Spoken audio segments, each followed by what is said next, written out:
નમસ્કાર દર્શક મિત્રો, @ગુજરાતમાં આપનું સ્વાગત છે। આ વખતની ગુજરાતની સ્થાનિક સ્વરાજ્યની ચૂંટણીઓમાં જો કોઈ મેજર અપસેટ સર્જાયો હોય તો તે રાણા વાવ અને કુતિયાણા બેઠક ગણાવી શકાય કે જ્યાં સમગ્ર ગુજરાતમાં ભાજપનું શાસન છે, ત્યારે મતદારોએ સામા પવને ચાલતા સમાજવાદી પાર્ટીના ઉમેદવારોને નગરપાલિકાનું શાસન સોંપી દીધું।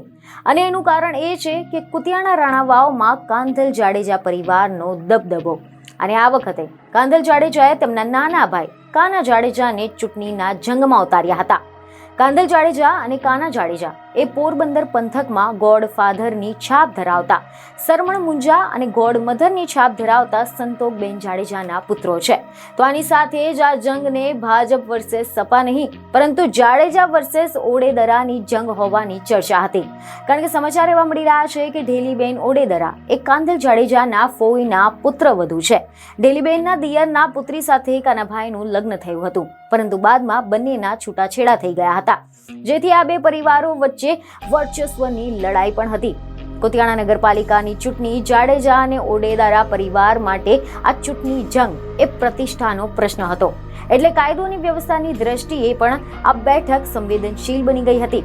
કાંધલ જાડેજાએ આ વખતે રાણાવાવ અને કુતિયાણા નગરપાલિકાની ચૂંટણીમાં ઉમેદવારોને મેદાને ઉતાર્યા હતા અને આ બંને નગરપાલિકામાં સમાજવાદી પાર્ટીએ કબજો કર્યો છે, એટલે કે કાંધલ જાડેજાનો જાદુ સ્થાનિક સ્વરાજ્યની ચૂંટણીમાં પણ જોવા મળ્યો છે। અહેવાલ એવા મળી રહ્યા છે કે કાંધલ જાડેજા વર્ષ 2022ની વિધાનસભાની ચૂંટણીમાં સમાજવાદી પાર્ટીની ટિકિટ પર લડ્યા અને સતત 3 વાર વિધાનસભા પહોંચ્યા હતા। અને આની પહેલા વર્ષ 2017માં કાંધલ જાડેજાએ એનસીપીથી ટિકિટ પર વિધાનસભાની ચૂંટણી લડી હતી અને વર્ષ 2012માં કાંધલ જાડેજા પ્રથમવાર ચૂંટણી જીતીને ધારાસભ્ય બન્યા હતા। અને હવે કુતિયાણામાં કાના જાડેજાના નેતૃત્વમાં સપાની પેનલના વિજયનું શ્રેય હવે કાંધલ જાડેજાને આપવામાં આવે છે।